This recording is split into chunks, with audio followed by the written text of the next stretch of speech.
የአላህን እዝነት ሰፊነት ከሚያሳዩ ነገሮች መካከል መልእክተኛው አለይሂ ሰላቱ ወሰላም በምሳሌያዊ ገለጻ ያስረዱበት አንድ ሐዲስ ነው።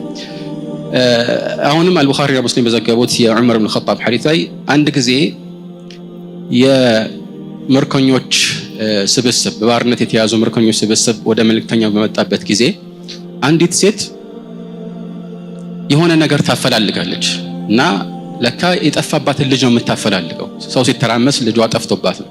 ከዛ ልክ ልጇን ስታገኝ በጣም ደስ ብሏት ወደ ሆዷ አስጠግታ አቅፋው አጠባቸው። መልእክተኛው ይህንን ሁኔታ ተመለከቱና ለሰሐቦች ምን አሏቸው? አተረውነ هذه المرأة طارحة ولدها في النار? ይህች ሴት አሁን ልጇን እሳት ውስጥ የምትጥል ይመስላችኋል ወይ አሉ።